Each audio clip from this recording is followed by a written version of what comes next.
이 앞에서 조명이 비쳐갖고요. 전 사실 여러분들이 잘 안 보입니다. 안 그래도 이제 노안이 와가지고 검은 건 글씨고 하얀 건 백지고 이제 이 정도밖에 안 보이는데 더 안 보이거든요. 근데 한 가지 좀 말씀드릴게요. 지금쯤이면 분명히 어디선가 코로나 환자가 생겼을 겁니다. 우리가 굉장히 많은 사람들이 왔다 갔다 하고 그러기 때문에 생기긴 아마 어저께나 그저께쯤 생겨서 이제 증상이 오늘이나 내일쯤 나타날 거라고요. 첫째로 그래서 겁먹지 마세요. 뭐 옛날에도 무슨 독감 하면서 지나갔으니까는요, 그럴 거라고 생각하고, 두 번째로 할 수 있는 대로 피해가면 좋잖아요. 뭐 굳이 그걸 또 맞을 이유는 없지 않습니까? 그래서 혹시 마스크 있으면 다 쓰십시오. 실내에서는 웬만하면 마스크를 다 쓰세요. 뭐 바깥에서야 괜찮지만 그 마스크를 좀 쓰셨으면 좋겠습니다. 그리고 혹시라도 누가 걸렸다 아니면 내가 걸렸다 해도 또 세계적인 운동에 내가 동참하나 보다 그냥 그렇게 생각하시고 필요한 약들 잡수시고 기도하고 잘 견디고 회복하시기 바라겠습니다. 제 친한 친구가 하나 있어요. 한국에 있는데 어떻게 하다가 이제 카톡으로 잘 있냐? 그랬더니 잘 있대요. 야, 요새 한국에 이렇게 많다는데 넌 괜찮냐? 그랬더니 그 친구가 그렇게 썼어요.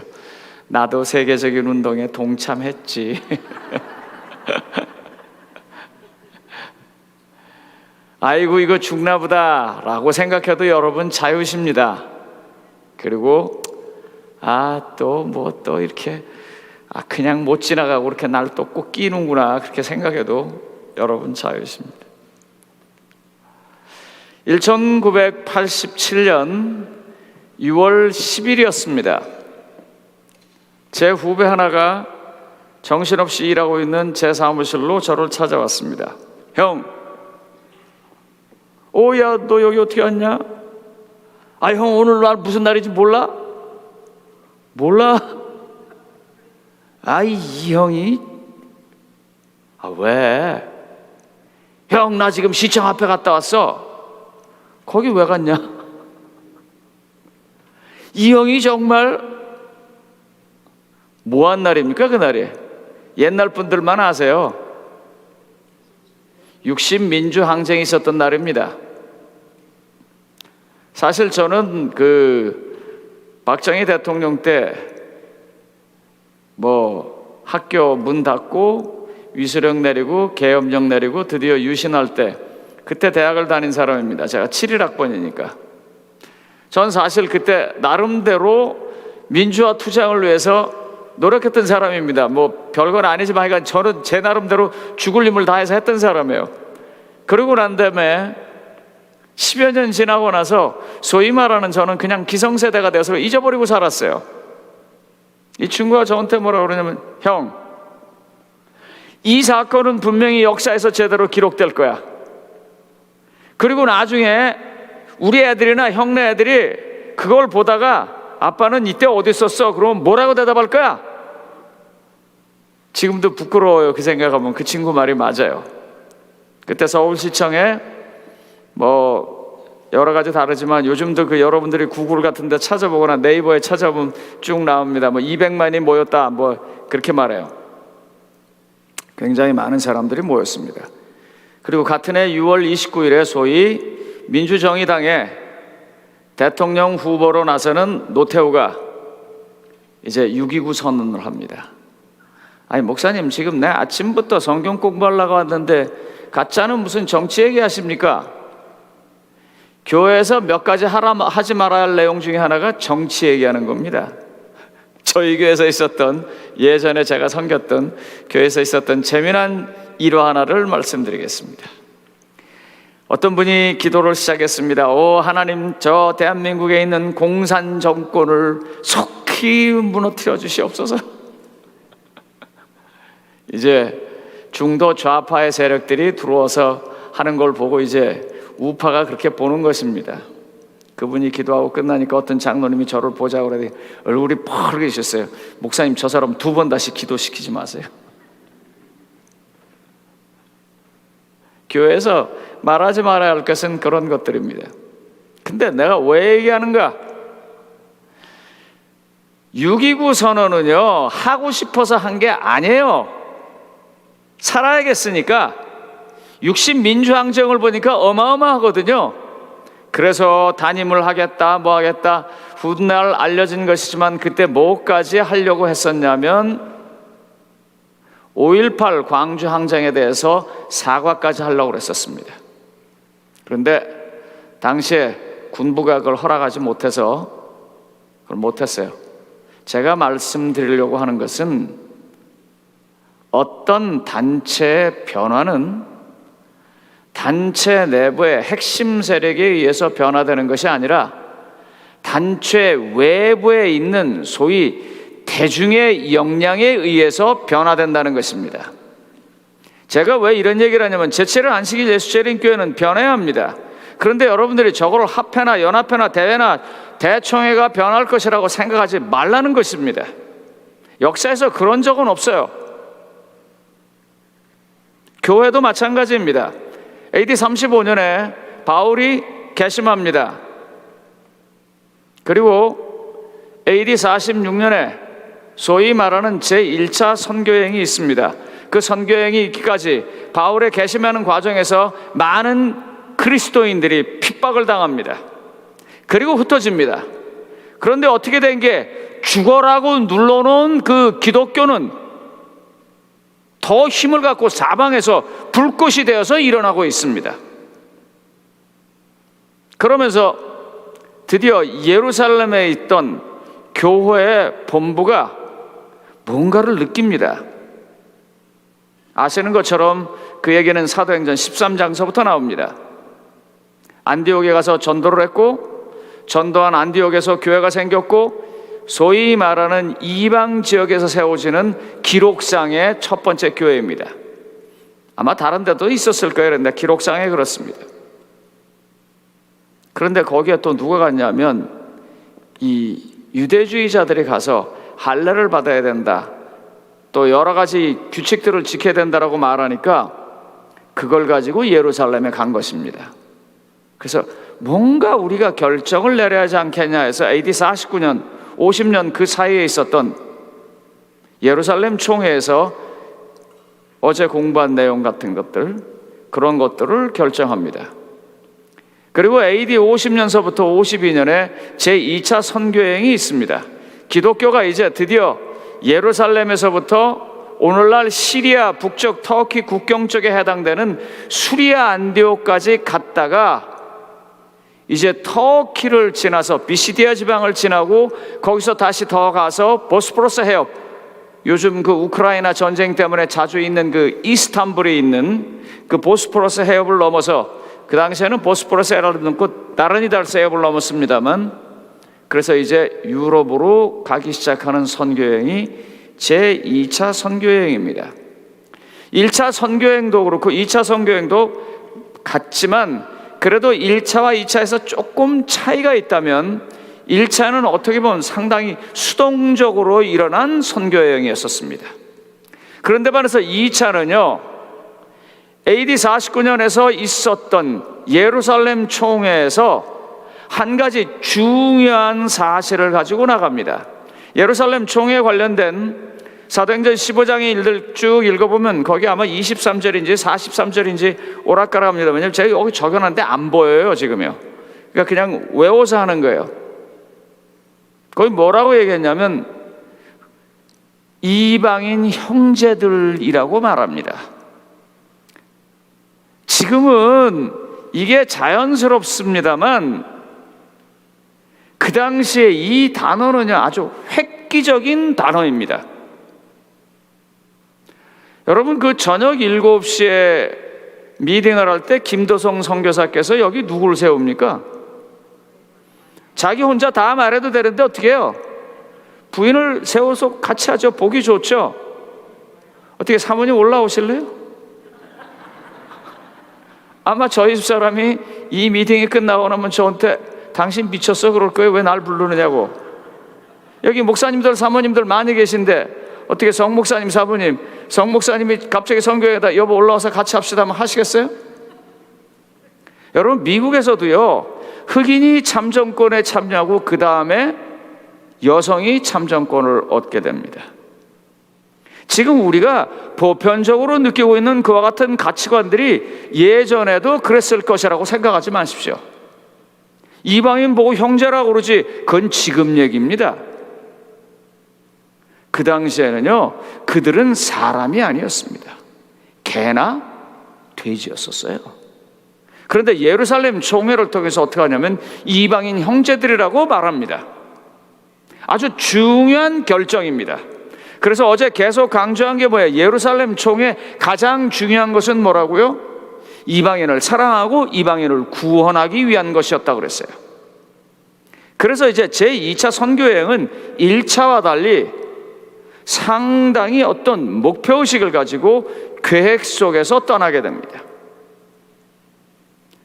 오늘 여러분들 페이지 15페이지를 보겠습니다. 제4강 지경 앞에 선 교회.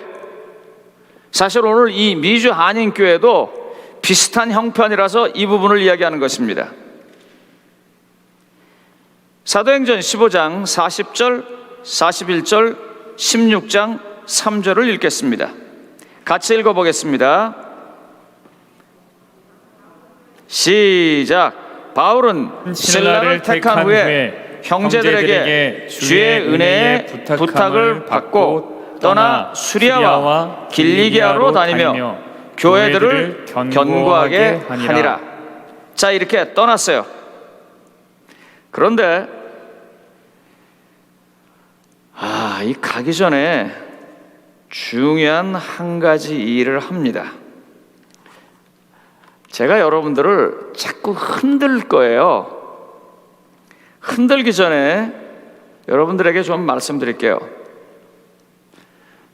제가 별로 소명 없이 목회를 시작했고 별 성과 없이 목회를 하고 있고 그렇게 잘난 사람이 아니지만 제가 모태 안식일 교인입니다. 제가 안식일 교회 이외에 다른 교회를 다녀본 적도 없고 평생 여기서만 살았습니다. 그래서 제가 좀 삼천포로 빠지더라도 믿고 기다려 주십시오. 저 인간이 저거 왜 저래? 저 다음 달 월급을 줘야 돼 말아야 돼? 이러지 마시고 좀 기다려 주세요.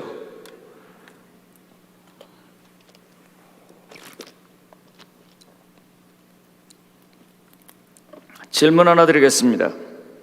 예수님께서 보리떡 5개와 물고기 2마리로 5,000명을 먹이셨을 때 그분은 뭘 잡수셨을까요? 저 인간은 꼭 저런 것만 들고 와가지고. 그때 예수님이 난 채식주의자니까 그냥 빵만 먹을게, 생선은 2마리밖에 안 되니까 모자라니까 니들 먹으라 그러면서 안 잡수셨을까요? 아니면 같이 드셨을까요? 이렇게 넘어오시면 안 돼요. 그냥 가만히 계셔야 돼요. 왜요?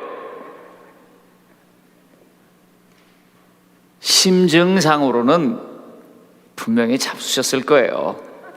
그런데요, 확증은 못해요. 왜냐하면 안 먹었다는 말도 없고 드셨다는 말도 없거든요. 그래도 느낌상으로 어떨 것 같습니까? 주님이 잡수셨을 것 같아요. 아니, 예수님도 먹은 생선을 왜 먹지 말라는 거야? 이러고선 또 이제 아무거나 막 들라고 생각하지 마십시오. 누가복음 24장, 그것도 아마 한 40몇 절쯤 되려나? 거기 어디쯤 있을 거예요. 24절인지. 예수님께서 어떻게 해요? 제자들에게 하도 안 믿으니까 구운 생선을 좀 달라 해서 어떻게 해요? 예? 드세요. 옳았구나, 됐다. 오늘서부터 생선 매운탕 내 다 먹어도 된다. 예수님이 먹었는데 내가 못 먹을 게 뭐냐? 이런 질문을 머릿속에 가지시고 16페이지에 있는 성경절 하나를 봐주시기 바랍니다. 사도행전 16장 3절. 이거는 다 같이 읽지 아니하고 이 목사님만 읽겠습니다.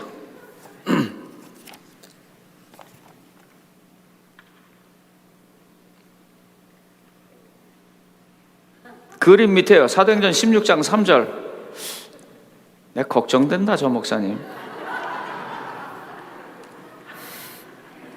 그림 밑에 16페이지.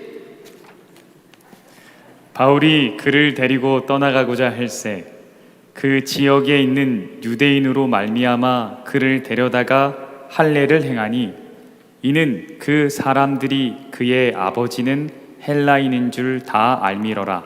선교여행을 떠나기 전에 지금 뭘 합니까? 교회가 지경 앞에서 그 지경을 넓히기 전에 지금 뭘 하고 있어요. 근데 뭘 해요? 할례를 행해요. 뭐 당연한 거 같고 그러십니까? 그거 침례받는 거나 마찬가지인데, 하나님의 표식을 하는 것인데, 하나님의 자식이 되는 건데, 그게 뭐가 문제입니까? 그럴까요? 성경절 하나 또 보겠습니다. 참고라고 써놓은데, 이정철 목사님 갈라디아서 2장 3절 4절 거기 좀 보세요. 그러나 나와 함께 있는 헬라인 디도까지도 억지로 할례를 받게 하지 아니하였으니 이는 가만히 들어온 거짓 형제들 때문이라. 지금 소위 말해서 사도 바울이 그 태도가 어때요? 일관되지 않아요. 굳이 안 해도 되는 할례를 말입니다. 왜냐하면 디모데는 엄마가 유대인이에요. 그럼 유대인 관념으로 그 사람은 누구예요? 유대인이에요. 그런데도 할례를 하고 데리고 갑니다. 그런데 또 디도는 안 하겠다 그래요. 안 한다 그래요. 지금 분명한 것은 뭐냐면 사도 바울은 할례라는 기준으로 바라보고 살아가는 세상을 넘었다는 것입니다. 그래야 지경을 넘어갑니다. 여러분, 그 고린도전서 10장 아마 31절, 32절, 33절쯤 될 겁니다. 거기 보면 무슨 얘기가 나오냐? 여기 없습니다. 너희는 먹든지 마시든지 어떻게 하라고요? 하나님의 영광을 위하여 하라. 그랬더니 어떻게 이 말을 해석하느냐면요, 너희는 아무거나 먹고 하나님께 영광만 돌리면 된다로 해석을 해요. 그런 머리는 정말 마귀가 아니면 나올 수 없는 머리예요. 그거는요. 어떻게 그렇게 기가 막히게 그럴싸하게 해석을 하는지요. 그 성경의 본론은 어디에 있냐면, 먹는 것 하나, 마시는 것 하나까지라도 그냥 쉽게 먹고 마시지 말고 이것이 하나님께 영광인가를 생각하고 하라는 거예요. 그런데 어떻게 아무거나 먹고 하나님께 영광만 돌리면 되지, 이렇게 영광이 안 돼요. 아무거나 아무 생각 없이 먹고 마시면은요. 늘 하는 얘기입니다. 그죠? 교회 가서 설교할 때마다 아이들이 뭐 좋아해요? 단 거 좋아해요. 아이스크림 같은 거, 쿠키 같은 거. 그럼 부모들은 어떻게 합니까? 안 주려고 그러다 그럼 뭐 숙제하면 줄게, 뭐 이거 하면 줄게, 그러고 오늘 안 먹고 내일 줄게, 그러면서 어떻게든지 그걸 안 주려고 그러잖아요. 그거 왜 그래요? 그런 거 먹으면 이빨 상하고 그런 거 먹으면 건강 나빠질 것 같으니까 부모가 사랑하는 마음으로 그러는 거예요. 먹는 거 마시는 것도요, 하나님께 영광이 기준으로 해서 움직이는 거예요. 우리는 근데요, 다른 데서는 입맛, 소위 정욕, 에피타이트에서 먹고 마시는 데 반해서 우리는요, 우리 건강이 기준으로 해서 먹고 마시는 걸 하려고 그래요. 그 틀린 거예요. 둘 다. 먹고 마시는 것도요, 하나님께 영광이어야 돼요. 지금 사도 바울은요, 디모데와 디도를 놓고서는 할례 문제를 할 때 기준이 다른 거예요. 소위 아브라함서부터 시작한 그 할례를 통해서 유대의 어떤 것, 그것도 아니에요. 뭐냐면 전도가 잘 되는 일에 이게 쓰임을 받는가 받지 않는가, 그걸로 결정을 하는 거예요. 디모데를 데리고 가면서 그때만 해도 주로 전도는 유대 공동체로 다녀왔으면 했습니다. 쓸데없는 것으로 문제를 일으킬 필요가 없는 거예요. 여러분, 지금도 그 무슬림 회교도들의 성전에 가시면은요, 성전들은 우리가 갈 수 있지만 그 안에 소위 말하는 모스크에 우린 못 들어갑니다. 아시죠? 못 들어갑니다. 거긴 회교도들만 들어갑니다. 마찬가지로 예전에 유대인들도 같았어요. 전도를 하려면 들어가야 할 거 아니에요. 뭐 만나야 뭘 할 거 아니에요. 그런데 데리고 가는 디모데가 아는 사람들은 알거든요. 제 엄마는 유대인이지만 아버지는 헬라인이야. 저게 어떻게 하지? 사도 바울이 그것을 막기 위해서 그에게 할례를 행하고 소위 말하는 유대 기준에도 합당한 유대인으로 만들어서 그를 데리고 전도에 나섭니다. 지경을 넘어가는 전략입니다. 그런데 말해서요, 디도에게는 그렇게 안 해요. 왜냐하면 디도에게 할례를 줘야 하는 문제가 나올 때쯤에는 거꾸로 뭐가 있었냐면, 이 유대인들이 기독교 공동체에 들어와서 끊임없이 십자가 이전에 제사, 예식법으로 줬던 걸 강요하는 때였었어요. 그러니까 사도 바울이 만약에 그 일을 하게 되면 자기가 그 일에 동참하게 되는 거고 하나님의 복음이 막히는 거예요. 그래서 그건 안 해버립니다. 역사를 다시 한번 돌아가서 보겠습니다. 아시는 것처럼 AD 35년에 사도 바울이 개심합니다. 그리고 46년서부터 48년까지 제1차 선교여행이 있고 49년에 선교여행의 결과를 가지고 일어나는 여러 가지 문제들 앞에 해결책을 찾기 위해서 아시는 것처럼 예루살렘 총회가 열립니다. 그리고 그 총회를 바탕으로 이방인도 형제라고 하는 기준을 가지고 50년서부터 다시 제2차 선교여행이 떠납니다. 그 다음에 제3차 여행 계속 일어나면서 기독교가 강성하기 시작합니다. 그러자 AD 90년에 무슨 일이 있냐면 오늘날의 야네브라고 하는 도시 얌야에서 유대인들의 총회가 생깁니다. 유대인들이 말해요, 자기네들의 정체성을 확실히 하고 기독교와 자기네들의 어떤 차이, 분명한 것을 나타내기 위해서 모여서 구약의 경전을 정합니다.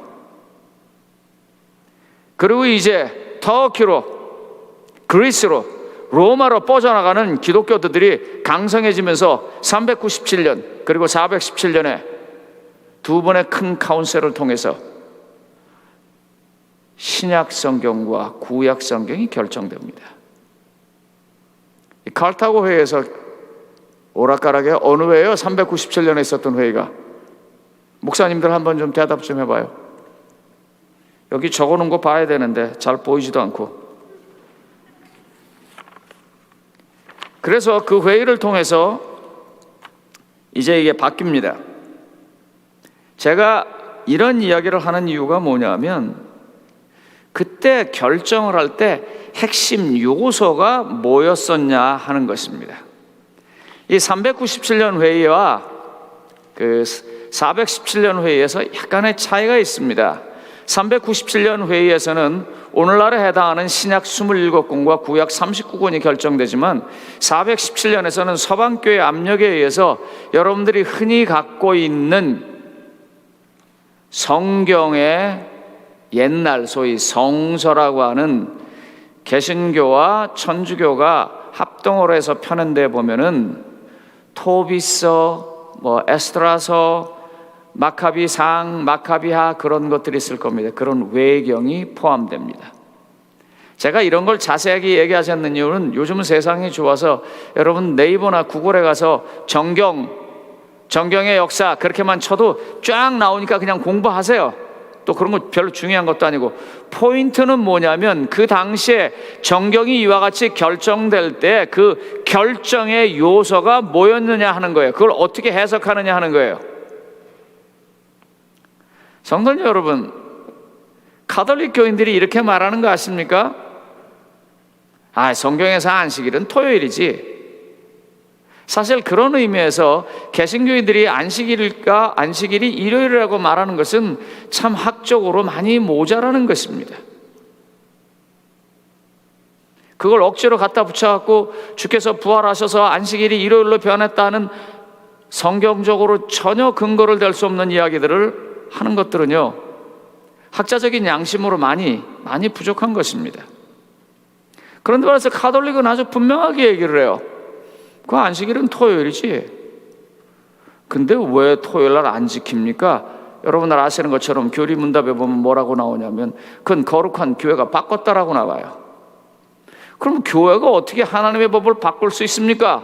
그때 대답하는 것이 바로 그 417년에 해당한다는 종교회의 같은 것입니다. 뭐냐면 교회가 경전을 결정했다 하는 것입니다.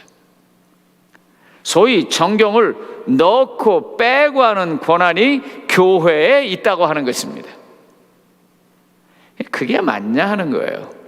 제가 이 앞에서 66.29 얘기를 한 것은 이 얘기를 하려고 한 거예요. 6.29에 민주정의당의 노태우 후보가 이제 단임을 하겠습니다, 뭐 하겠습니다 하면서 자기가 한 것처럼 했지만 사실은 그게 아니고 60민주항쟁을 보니까 이렇게 했단 죽을 것 같은 거예요. 왜요? 이미 대중이 너무나 많은 사람이 더 이상은 전두환이라고 하는 사람의 그런 강권 통치에는 견딜 수 없다고 하는 걸 봤던 거예요. 그래서 그렇게 결정을 한 것입니다. 여러분 한번 요즘은 유튜브의 시간이니까 곳곳에서 신부님, 뭐 법사님, 아니면 목사님, 뭐 박사님 이런 분들의 강의를 쭉 들어보세요. 그 강의를 들을 때 소위 우리가 정경 외에 있는 아포크리파라고 하는 이 외경, 아니면 슈데스그라파라고 하는 위경, 이런 것들이 사용되어지면서 설교 말씀이 있는지를 한번 보세요. 거의 없습니다. 그 말은 뭐냐면 그 시대에 경전이 66권으로 결정되지만 그 결정은 모여서 학자들이 결정을 하지만 학자들의 그와 같은 결정이 이미 민중의 사회에서 그것이 성경책으로 받아들여졌다 하는 것입니다. 그렇기 때문에 그렇게 결정을 한 거예요. 문제는요, 교회가 배라면 이 민중은 바다와 같은 것입니다. 민중이 없이 교회는 설 수 없는 것입니다. 그러므로 이 민중을 잘 이해하고 그들과 함께 가야 지경을 넘어서 나갈 수 있다는 것입니다. 그래서 사도 바울이 디모데를 데려갈 때는 할례를 하고 디도를 데려갈 때는 할례를 하지 않았습니다. 그의 마음속에는 뭐가 있냐면 예루살렘 총회에서 나온 이방인들을 바라보는 분명한 관점이 있었다는 것입니다. 우리가 우리 이외에 다른 교회를 바라보는 관념이 무엇입니까? 우리는 그들을 정말 형제로 바라보십니까? 그걸 기가 막히게 알아요. 어떻게 하냐면 제가 이 강아지를 못 길러요. 강아지를 한번 기르다가 강아지를 잃어버렸는데 그 마음의 이 허전함이 이루 말할 수 없어요. 근데 내가 이 강아지, 이 소위 개를 기르는 분들과 얘기를 해보면 다 똑같아요. 근데 그 이유가 뭐냐면 개는 정말 충성스럽게 주인을 따릅니다. 화가 나서 한 대 칵 줘박았다가도 일로 와 그러면 또 꼬리를 살래살래 흔들고 와서 거기 앉아 있습니다. 정말 일편단심입니다. 그런데요, 이 개가 아주 중요한 것을 알고 있다는 걸 사람들이 알아야 합니다. 개는요, 서열에 아주 민감합니다. 개가 바보 같아도요, 집안에서 딱 보고 그 집에서 자기 윗사람이 누군지 정확하게 알고 있습니다. 자기를 누가 사랑하는지 정확하게 알고 있습니다. 엄마하고 아빠하고 있어도요, 개는요 더 사랑하는 사람을 확실하게 압니다. 웃기는 얘기 하나 할게요. 개는요 치마 입은 사람을 두려워하지 않습니다. 사실입니다. 제가 아는 분 하나는요 차를 탈 때 개하고 부인하고 그렇게 싸워요. 걔가 자꾸 운전하는 남편 그 옆에 앉으려고 그래요. 왜냐하면 그 머릿속에 자기가 바로 밑에라고 생각하는 거예요. 이 개가 뭘 기가 막히게 하냐면 자기를 사랑해 주는 사람을 기가 막히게 합니다. 사람들은 더하죠. 우리가 지경을 넘어서 전도를 나아가기 시작할 때에 제일 먼저 바꿔야 할 가장 중요한 게 뭐냐면 우리가 만나는 그 사람이 누구냐 하는 것입니다. 자, 여기다 일을 좀 세워놓고 왜 지경을 넘어가야 하는지에 대한 상황 설명을 좀 하도록 하겠습니다. 여러분, 뭐 젊은 영성이라고 그러니까 그 말 알아들으셨습니까? 뭔 소리야 이게? 그냥 뭐 서부 야영에 하니까 그냥 왔지만 젊은 영성 하는데 이 사람들이 뭐야? 간단히 좀 설명을 하겠습니다. 이것이 시작된 것은 한 6년 전이라고 생각됩니다. 6년 전에 제가 서부 야영회를 이렇게 와서 보니까 비율이 자꾸 어떻게 되냐면 젊은 사람들은 점점 없어지고 나이 든 사람만 여기로 오는 걸 봤어요. 그래서 이제 젊은 분들한테 가자고 제가 강권하기 시작했습니다. 우리 서부야영에 좀 가자 근데 그분들이 두 가지를 얘기해요. 첫째, 재미가 없다 이거예요. 가면 우리하고 아무 상관이 없다 이거예요. 하는 게. 둘째로 현실적으로 불가능하대요. 여러분, 지금 일주일을 다 비워놓고 오는 게 30대 40대 한참 일하고 사업하고 하는 사람들에게 쉽겠습니까? 어렵겠습니까? 이 굉장히 어려운 일이에요. 그 다음에 또 하나는 여기 오면은 가장 인기 끄는 토픽이 항상 두 가지입니다. 하나는 말세론. 그 말세론을 통해서 We are the only one. 우리는 유일한 단 한 사람. 뭐냐면 We are right. 우리는 맞았어. 다니엘 연구하고 계시록 연구하고 쭉 하면서 그래서 여기서 열광하는 거예요. 맞아, 난 선택 잘했어. 줄 잘 섰어. 그런 거 하나가 늘 하고요. 또 하나가 뭐냐면 건강입니다. 이 박사님 저 박사님 다 와가지고 이거 먹으면 좋고 저거 먹으면 좋고 그런데 이 젊은 사람들한테는 둘 다 안 맞는 거예요. 그거 안 먹어도 본인들 건강하시고 그렇게 안 해도 아무 탈 없고 그 다음에 자기가 보기에 자기가 접하는 수많은 더 넓은 세계들은 전혀 다른 가치관으로 움직이는데 여기서 앉아서 그저 이 클럽 멤버들만 이 규칙을 갖고 움직이는 거예요. 그게 안 오는 거예요. 그런데 제 마음속에 진짜 걱정은 뭐냐면 지금 여기 참석하시는 소위 말하는 메인스트림 주류들의 나이가 다 최소한 60대 후반에서 많이 가면 80대인 거예요. 그러면 생물학적으로 한 3년만 지나면 상당수가 줄어들 것이고 10년만 지나면 내 밥벌이가 없어지겠다는 생각이 든 거예요. 지금 그렇게 돼가고 있잖아요. 그래서 저희 교회에서부터 시작을 했습니다. 젊은 사람들 가서 따로 해. 따로 해. 그래서 저쪽 교실에서 따로 했어요. 그렇게 1년, 2년, 3년 지나면서 다시 목사님들을 제가 좀 초청을 했습니다. 그리고 이 형편을 이야기했어요. 그리고 안 하겠다고 하는 걸 김우영 목사님한테 사정사정해서 회장 좀 하시라고 그러고 우리 장영기 목사님 저쪽 동부로 전근 가신 누굽니까? 그 나성중앙교 부목 양광원 목사님 그 다음에 사실 여러분들 기회가 되시면 뭐 이렇게 얘기하는 게 좀 주제 넘는다고 생각하지만 토런스에 있는 박석규 목사님 교회를 좀 가세요. 그 교회는 조금 다릅니다. 소위 말하는 기존의 바탕에서 세워진 교회가 아니에요. 그리고 상당히 발전하고 있습니다.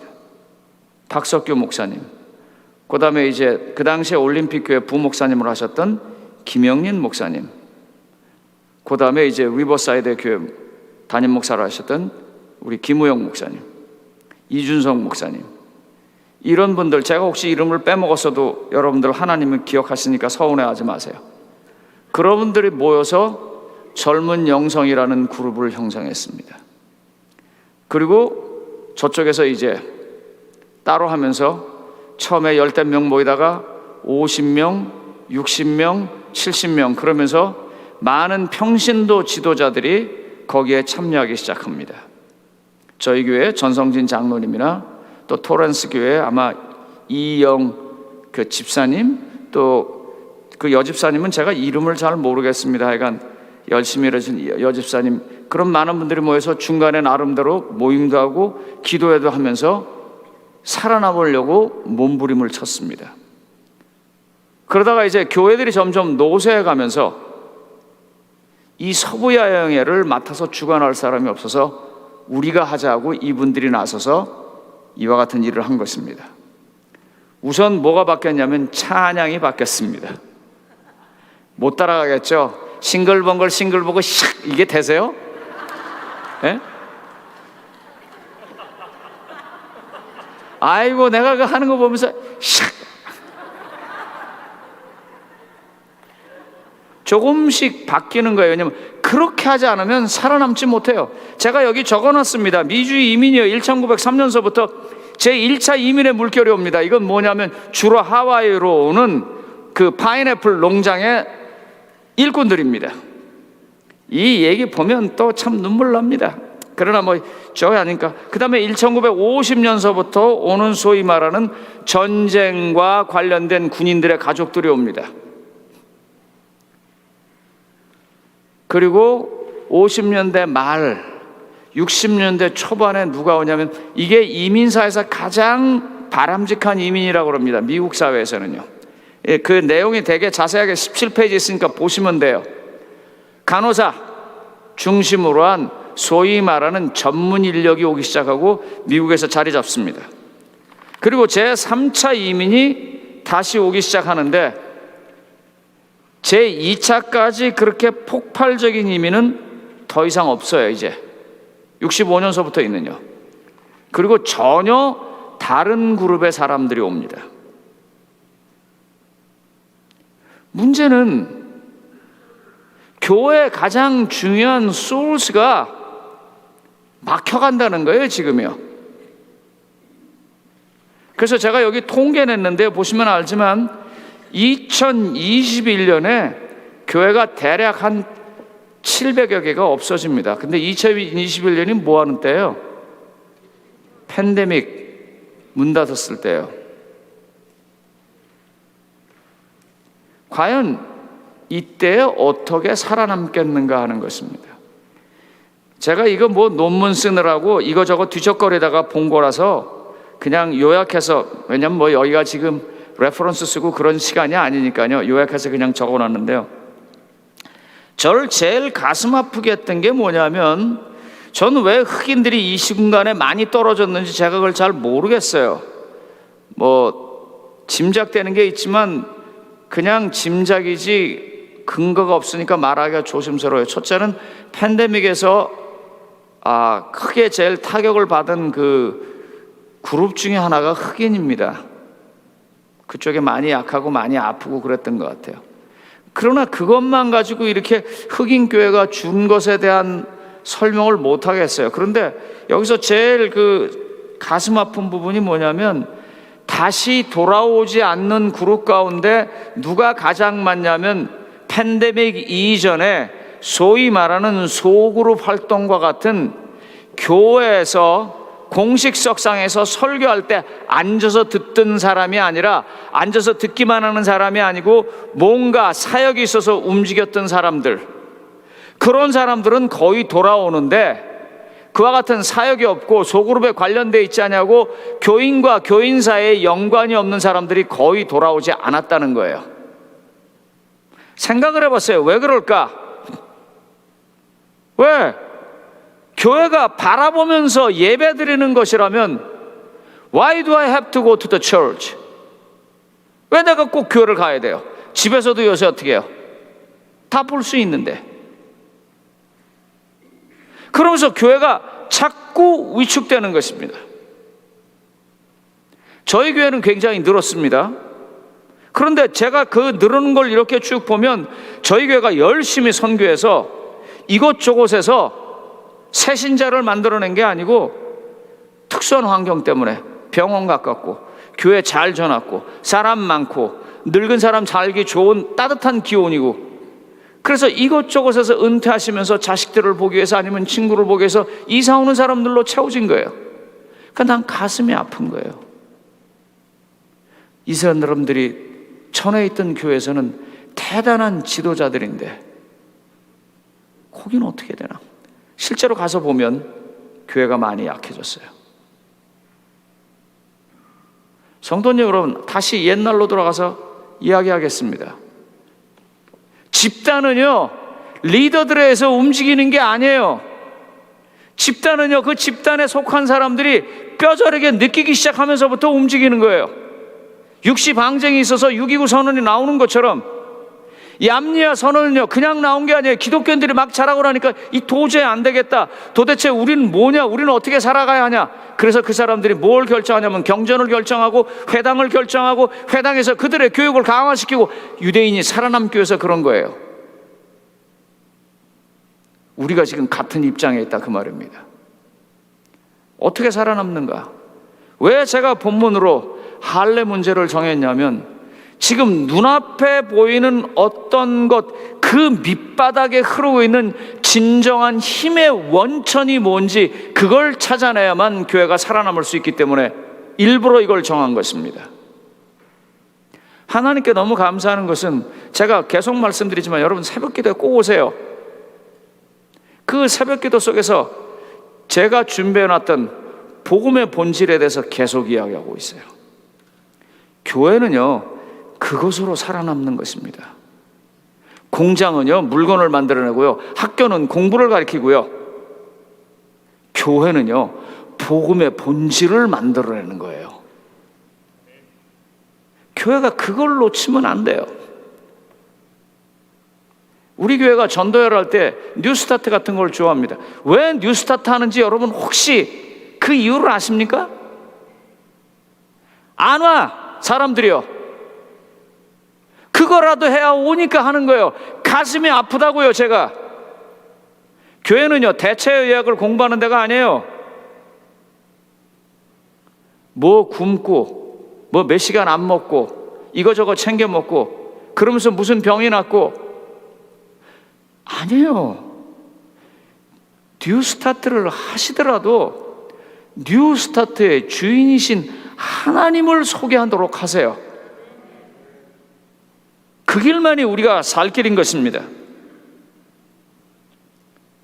지경을 넘어가는 원천적인 힘은 복음의 본질을 깨닫고 밀어붙일 때, 그것이 일상 속에서 일어나기 시작할 때 가능한 것입니다. 자, 19페이지 좀 보세요. 이제서부터 막 빨리 가겠습니다. 16장 3절, 사도행전 16장 3절, 거기 보니까 그가 헬라인인 줄을 다 알미라 해서 그렇게 했어요. 그런데 바울이 본래 이런 사람이 아니에요. 남의 입장 생각하던 사람이 아니에요. 어떻게 해요? 살기 등등해갖고 사람 남이 동네까지 가서 잡아올 만큼 그렇게 자기 주장이 강한 사람이에요. 그런데 왜 그가 이렇게 바뀝니까? 복음이 그를 그렇게 바꿔놨어요. 갈라디아서 6장 17절로 18절, 이경철 목사님 한번 읽어보세요. 이정철 목사님, 갈라디아서 6장 17절 18절.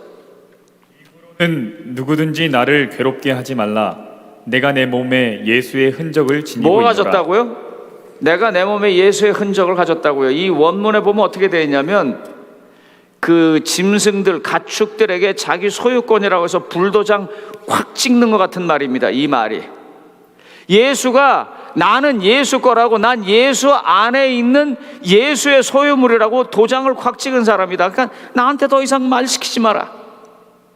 그런데 그의 바뀐 모습이 가장 잘 표현된 게 로마서 1장 14절로 15절입니다. 그리고 재림교회가 이 문제에 대해서 가장 심각하게 생각해야 할 부분입니다. 한번 읽어봐 주세요, 목사님. 헬라인이나 야만인이나 지혜 있는 자나 어리석은 자에게 다 내가 빚진 자라. 그러므로 나는 할 수 있는 대로 로마에 있는 너희에게도 복음 전하기를 원하노라. 자, 여기 보니까 그가 예수의 흔적을 가졌다 그랬어요. 우리 교회 이제 원로 목사님이신 박진영 목사님이 계신데 웃으세요, 여러분이. 웃으라고 제가 이러고 그런 거니까. 박 목사님은 제 후배예요. 그런데 조기 은퇴를 하셔서 이제 제가 그러는 겁니다. 우리 교인들이 박 목사님을 굉장히 좋아해요. 저도 좋아하고요. 왜냐하면요, 박 목사님이 단에 딱 쓰든지 하면은 얼굴이 제일 먼저 웃음이 나와요. 그래서 목사님이 약간 실실 우는 게 미친 사람 같아요. 예. 그러면서 이렇게 말해요. 난 예수에 미친 사람입니다. 진심해요. 얼마나 크게 감동이 오는지 몰라요. 그 흔적 가진 사람이에요. 예수의 흔적을 가진. 그런데 사도 바울은 그 성질이 불같고, 속된 말로 말하면 이 지랄 같은 사도 바울이 어떻게 바뀌었냐면 예수의 흔적을 갖고 난 다음에 자기가 어떻게 됐다고요? 빚쟁이라고 말해요. 돈 누구한테 빌려서 갚아야겠다고 맘먹었는데 그 날짜가 돼도 못 갚고, 어떠세요? 그 돈 줄 사람 만나면은 어떠세요? 머릿속이 막 복잡하죠. 이게 뭐라고 설명을 해야 되나? 이걸 도망을 가야 되나? 마주쳐야 되나? 그게 빚진 자예요. 전 대학에서 전화만 오면 가슴이 철렁철렁해요. 왜냐면 너 논문 왜 안 쓰냐고 계속 그러거든요. 지금 거의 1년이 지났는데도 못 쓰고 있단 말이에요. 그래서 대학에서 전화만 안 받아요. 그 빚진 자예요. 떳떳하게 자기 자신을 내놓고 이러는 사람이 아니에요. 사실은요, 역사에서 보면 그 사도 바울이 받았던 것을 똑같이 누가 받았냐면 유대인들이 받았어요. 그 하나님에 관한 걸 유대인들이 받았어요. 근데 유대인들은 어떻게 했어요? 그걸 가지고 자기의 정체성으로 삼았어요. 그리고 선민이라고 말하고, 이게 전혀 잘못된 거예요. 그건 하나님의 정체성이에요. 율법, 그런 모든 것들은 다 하나님 거예요. 우린 그냥 빚져서 받은 거예요. 그런데 유대인들은 그렇게 하지 않았어요. 그래서 하나님이 어떻게 합니까? 유대인을 버립니다. 제7일 안식일 예수재림교회는요, 안식일이라고 하는 10개의 계명 가운데 세상이 아직도 발견하지 못한 위대한 기별을 알게 되었습니다. 근데 이거 우리 거 아니에요. 이거 하나님 거예요. 우리가 가졌다면 이거 뭐예요? 빚진 거예요. 제7일 안식일 예수재림교회는요, 예언의 연구들을 통해서 하나님께서 마지막에 어떻게 자기의 백성들을 사랑하고 지키시는지를 알게 됐어요. 7장이 언제 일어날지, 뭐가 어떻게 될지, 그런 것들을. 성도님 여러분, 만약에 말입니다, 오늘 밤 여러분들이 주무시는데 꿈을 꿨어요. 꿈을 꿨는데 그 꿈에 뭐라고 말하냐면, 내일은 여기 산불이 날 거니까 얼른 챙겨갖고 나가라고 하나님께서 만약에 그렇게 말씀하셨다면, 여러분들이 가장 양심적인 사람이라면 와서 여기 얘기하고 할 수 있는 대로 많은 사람을 여기서 데리고 나갈 거예요. 그런데 만약에 그렇게 안 하고 여러분 혼자 딱 나가고 여기 불이 나서 다 타 죽고 여러분만 딱 나왔다고 그러세요. 그럼 사람들이 물어보겠죠. 당신 어떻게 나왔느냐고. 어제 하나님께서 이렇게 얘기해서 나 이렇게 해서 내가 나갔다고. 여러분 돌멩이 맞아 죽을 겁니다. 그래요, 안 그래요? 이건 내게 아니에요. 내가 알 수 있는 능력이 아닌데 하나님께서 우리에게 주셨어요. 빚진 자입니다. 어떻게 해야 돼요? 그거 가지고 함께 하늘나라 갈 수 있어야 돼요. 그런 마음으로 지경을 넘어가야 돼요. 건강기별도 마찬가지입니다. 이건 우리의 정체성을 나타내고 우리가 우월하다는 것을 보여주려고 하나님께서 우리에게 준 것이 아니라, 너도 똑같은 인간인데 본질상 진노의 자식이지만 내가 너를 선택해서 이 귀한 걸 줬어. 사도 바울이 그걸 느끼고 나니까 뭐라 하냐면 나는 유대인에게도 이방인에게도 빚진 자라고 말한 것입니다. 제가 여러분들 이 나가면서 이렇게 말할 때 다 그렇게 들으셨을 거예요. 목사님 오늘 설교 말씀 좋았습니다. 목사님 설교 잘하십니다. 그럴 때 제가 감사합니다 그렇게 인사하던가요? 내가 감사합니다 할 수 있는 게 아니에요. 왜냐하면 this is not mine.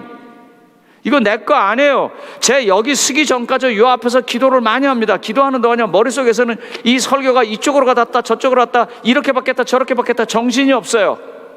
그런데 여기 딱 쓰고 나면은요 다 잊어버려요. 왜요?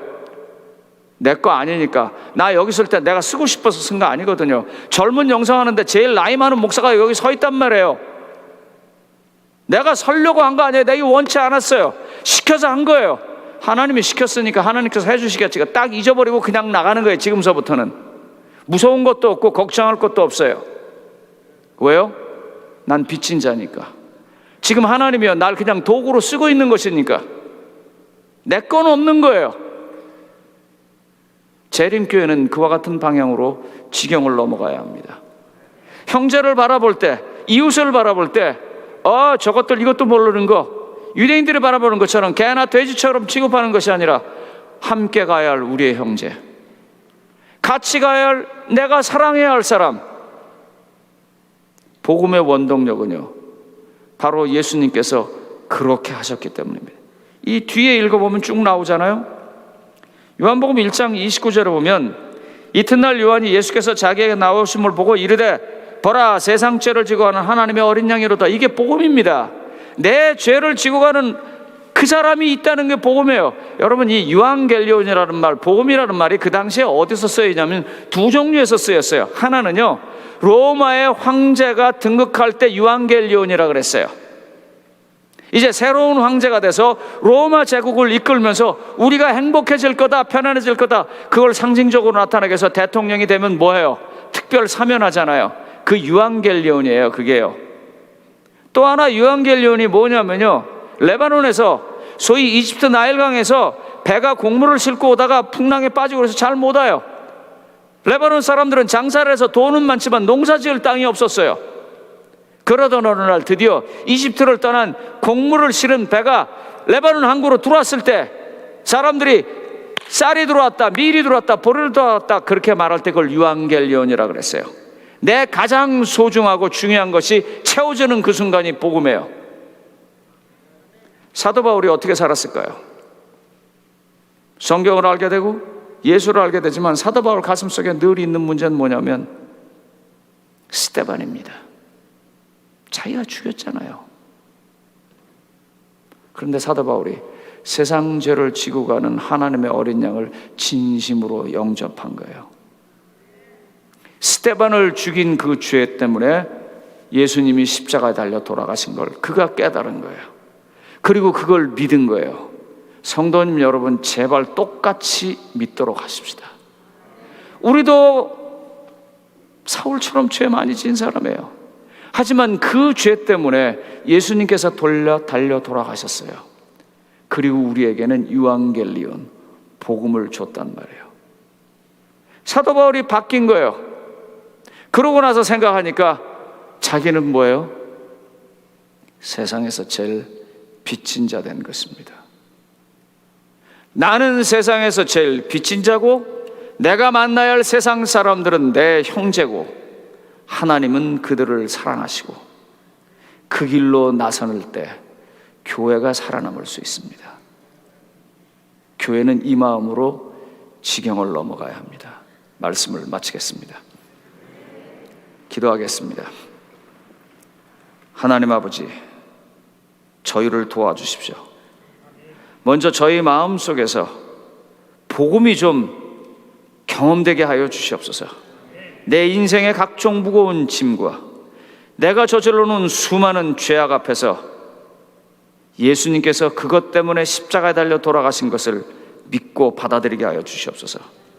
그래서 구원받은 사람으로 하나님의 흔적이 있는 인간으로 또 다른 사람을 형제로 그리고 내가 가진 모든 것은 빚진 것이며 하나님께서 내게 주셨기 때문에 너무 미안하고 황송한 것으로 알고 받아들이게 나가게 하여 주시옵소서.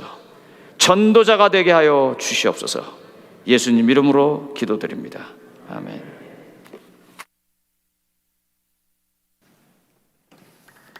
여러분 안녕하세요. 저는 네팔에서 온 김종훈이라고 합니다.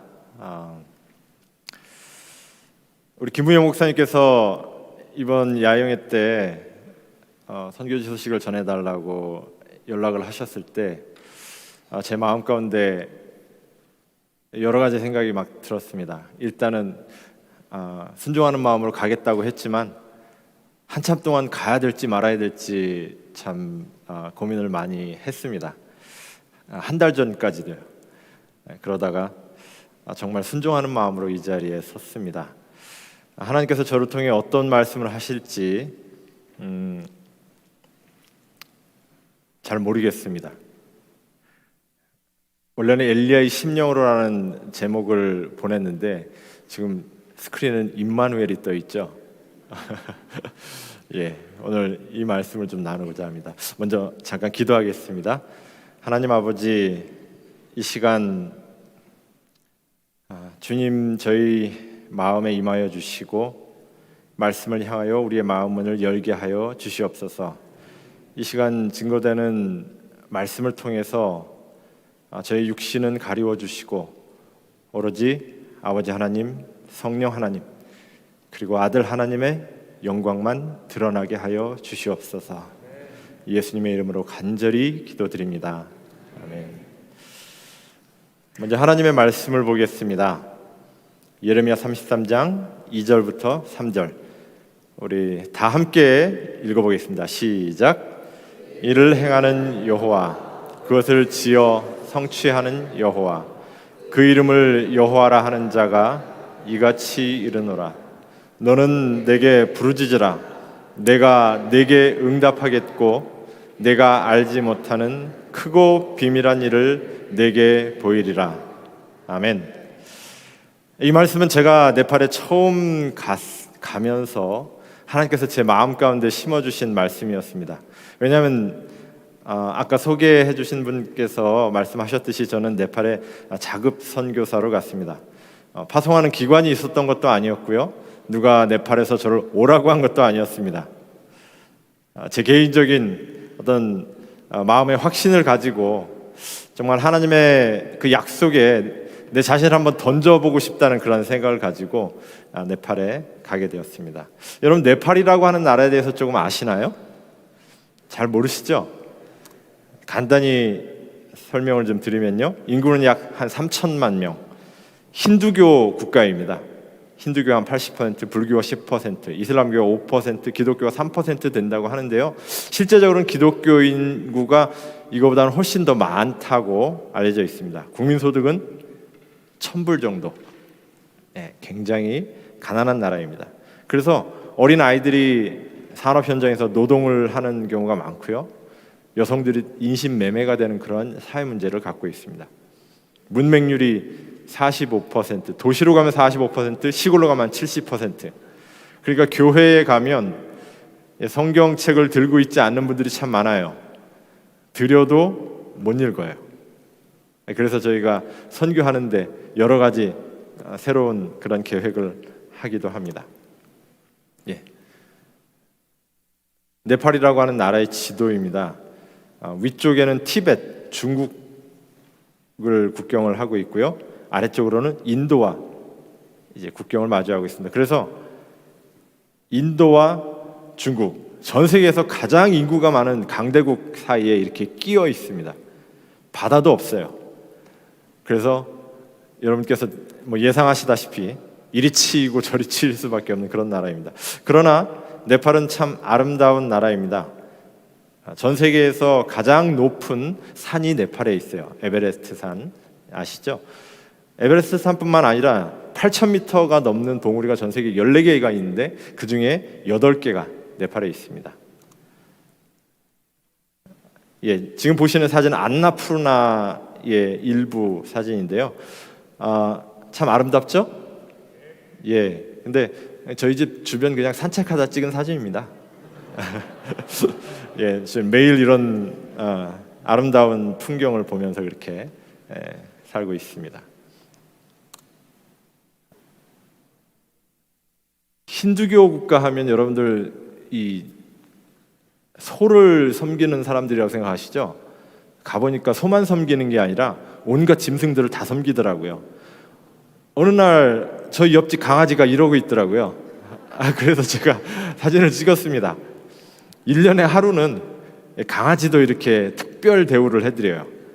띠까라고 하는 이게 빨간 칠도 해드리고 또 꽃다발도 걸어드리고, 그 신께서 좋아하시는 맛있는 음식도 제공하고요. 뭐 그렇게 합니다. 또 하루는 뱀을 섬겨요. 그 뱀은 그럼 어떻게 대우를 해드리냐 그랬더니 우유를 가지고 산에 막 돌아다니다가 뱀굴을 발견하면 그 뱀굴에다 우유를 부어드린대요. 그렇게 하더라고요. 무슨 사진일까요?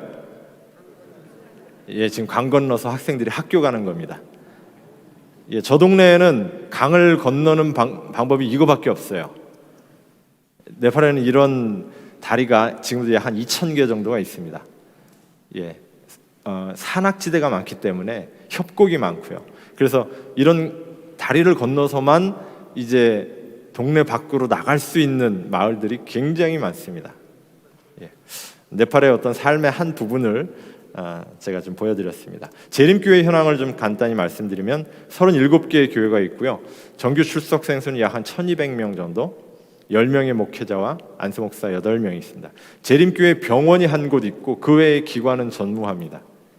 대회가 존재하긴 하지만 대회장님 한 분, 재무장로님 한 분, 두 분이서 그냥 사무실에 앉아서 마주보고 10명의 목회자들의 급여를 이렇게 지급하는 정도의 일을 하고 있습니다.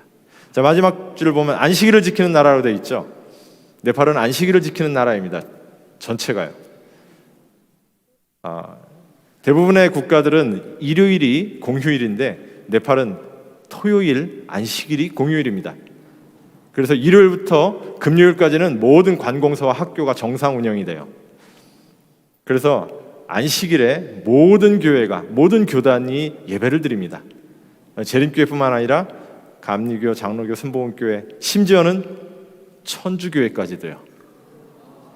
제가 안식일 오후에 한 번은 천주교회 수녀님, 한국 선교사로 와 계신 수녀님하고 이렇게 통화할 일이 있었는데 전화를 드렸더니 목사님 잠깐만요, 아직 미사가 덜 끝났어요. 그러시더라고요. 안식일 날 예배드리더라고요. 그런 안식일을 지키는 나라입니다. 그러니까 선교하기가 어떨까요? 좋습니다. 시대의 소망 340쪽에 이런 말씀이 있더라고요. 우리는 그리스도의 증인으로서 우리가 아는 바와 자신이 직접 보고 듣고 느낀 바를 전해야 한다.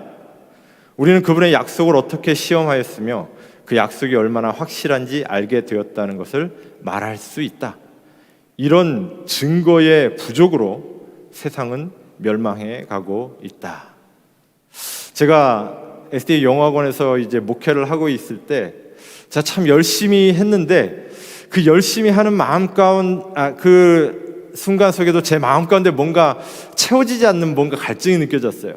내가 지금 성경을 가르치고는 있는데 내가 이 말씀을 내가 얼마나 정말 경험하고 얼마나 더 확신 있게, 때로는 어려운 일을 당하고 있는 분을 위해서 제가 기도해드리겠습니다 라고 말은 하는데 왠지 한편으로는 내가 저분을 위해서 해드릴 수 있는 게 기도밖에 없나?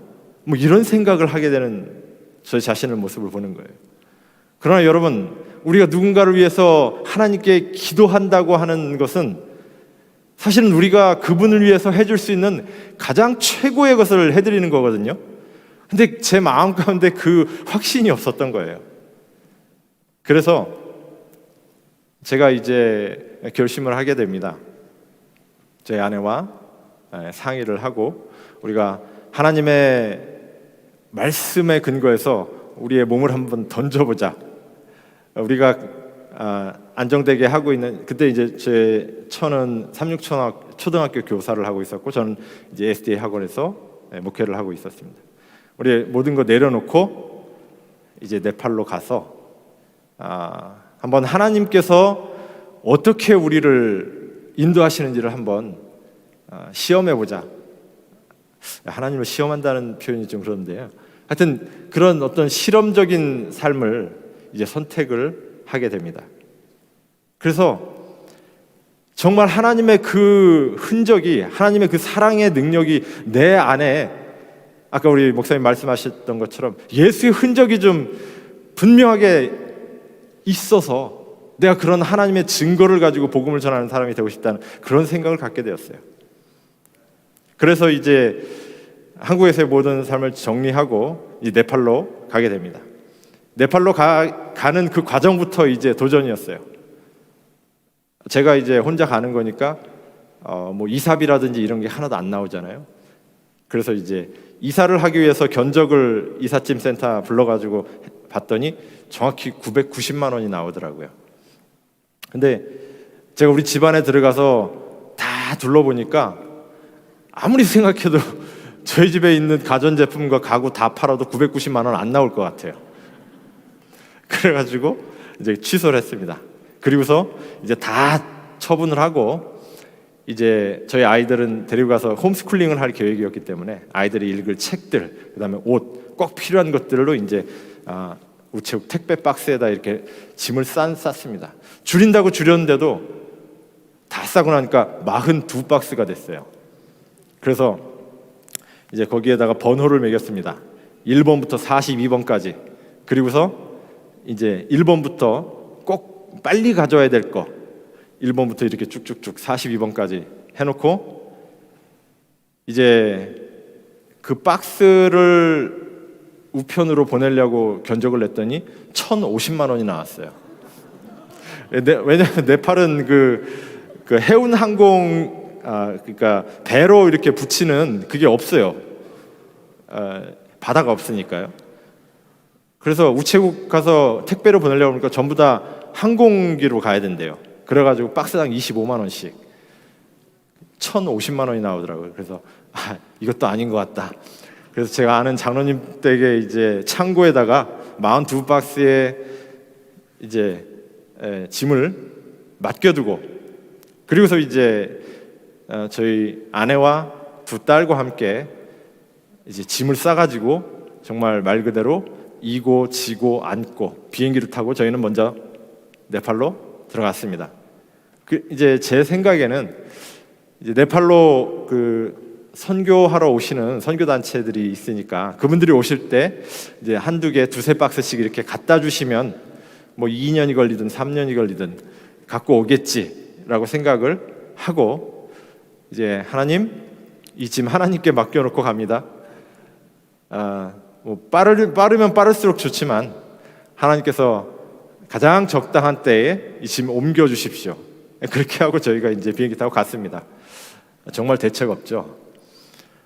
하나님께서 그 짐을 얼마 만에 다 옮겨 주셨을까요? 몇 년이 걸렸을까요? 여러분 한번 1년 안에요. 믿음이 참 좋으시네. 42박스의 저희 짐이 정확히 저희가 네팔에 도착하고 나서 한 달 뒤에 정확하게 저희 집 문 앞에 도착했습니다. 하나님께서 저희의 출발을 그렇게 인도해 주셨어요. 그래서 이제 제가 용기를 갖겠습니다. 하나님이 움직여 주시는구나. 그래서 이제 좀 담대하게 이제 네팔에서의 사역을 시작하게 되었습니다.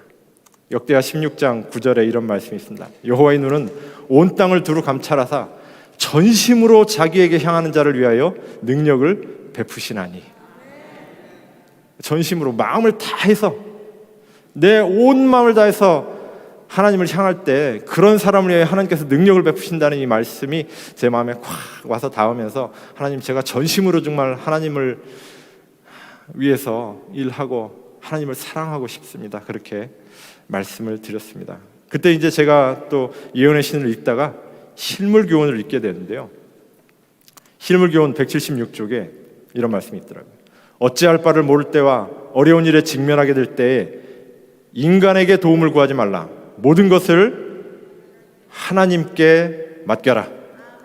아멘입니까, 여러분? 네. 그래서 제가 이 말씀이 또 마음에 와서 확 닿았어요. 그래서 하나님께 기도했습니다. 하나님, 제가 이제 저희 가족이 완전히 빈손으로 네팔에 왔지만 네팔에 와서 무슨 선교 사업을 해야 될지, 뭘 할 수 있을지 지금은 전혀 모르지만 제가 이 말씀에 근거해서 사람에게 도움을 구하지 않고 어떤 일을 만나게 되더라도 하나님께만 제가 구하겠습니다.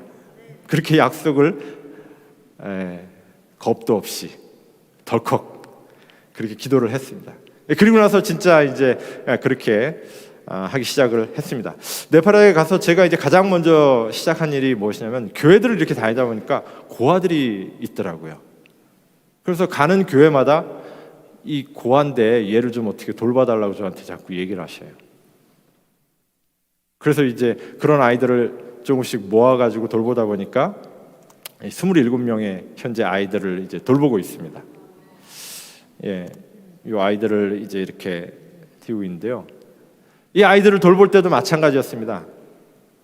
아무 계획도 없이 재정도 없이 아이들을 막 데려왔어요. 혹시 그 세계 선교 주간 동영상을 보신 분은 어떤 일들이 있었는지 거기 뭐 아시겠지만요.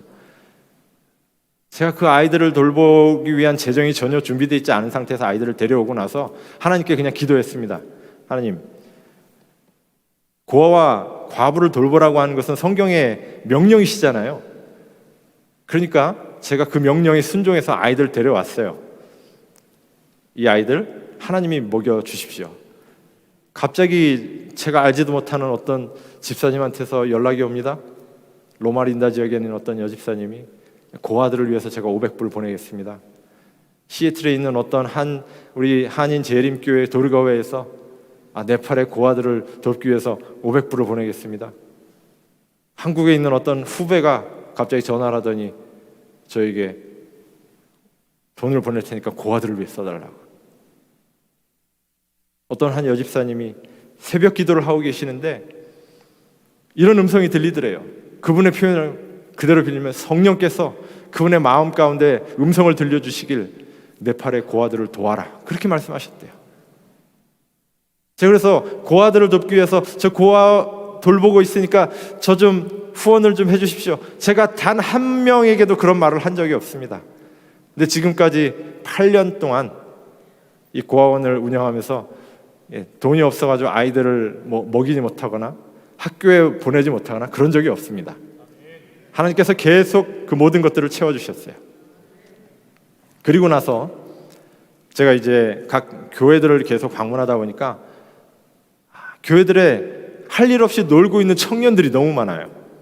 워낙 가난한 나라다 보니까 또 너무 가난해서 학교도 제대로 못 가고 직업도 제대로 없는 청년들이 그렇게 많은 거예요. 그래서 이 청년들을 데리고 뭘 할까 하다가 그 청년들을 이제 모아서 선교사로 훈련시켜가지고 같이 이제 복음을 전해야겠다, 그런 생각을 하게 됩니다. 그래서 그 당시에 이제 한국에서 건축팀들이 오셔가지고 한 지역에 교회를 건축해 주셨습니다. 그분들께 부탁을 해가지고 교회 옆에다가 방 한 칸을 더 만들었어요. 근데 한 칸 가지고 모자라서 그분들이 가시고 난 뒤에 청년들과 함께 벽돌을 사다가 저희가 또 방 한 칸을 그 옆에다가 쌓아서 만들었습니다. 그래서 이제 청년들을 모아가지고 훈련하기 시작했어요. 처음에 이제 8명을 모집을 했는데요, 80명이 지원을 했어요. 그래서 엄격한 심사를 거쳐가지고 8명을 이제 뽑아가지고 같이 먹고 같이 자면서 훈련을 했습니다. 그리고 이제 그 탈락한 청년들이 그 다음에는 언제 우리가 훈련을 받을 수 있는지 자꾸 연락이 와요. 그래서 저희가 이제 3개월 훈련을 하고 한 달 쉬고 3개월 훈련하고 한 달 쉬고 이러면서 그냥 계속 이제 청년들을 훈련해서 이제 마치면 그 청년들이 소속된 교회에 가서 봉사하도록 그렇게 했습니다. 그렇게 한 2번 정도 이제 청년들을 훈련해가지고 파송을 했는데 어느 날 한 통의 전화가 걸려왔습니다. 순복음교회 목사님이셨어요. 어떤 내용인가 했더니 그분이 저희가 청년들을 선교사 훈련을 시켜서 파송한다는 그런 소식을 들으셨다는 거예요. 그러면서 우리 교회 청년도 거기 보내도 되냐? 그렇게 연락이 온 겁니다. 될까요? 안 될까요? 당연히 되죠. 그래서 이제 그 청년들을 저희가 이제 처음에 2명을 받았어요. 열심히 가르쳐가지고 3개월 뒤에 이 청년들이 어떻게 됐을까요? 우리 재림교회 기별을 그냥 완전히 배운 거죠. 이해하고. 그래서 저희가 이제 그 청년들에게 너희 교회 가서 여기서 배운 걸 가르쳐라. 거기서 봉사해라. 그렇게 했습니다.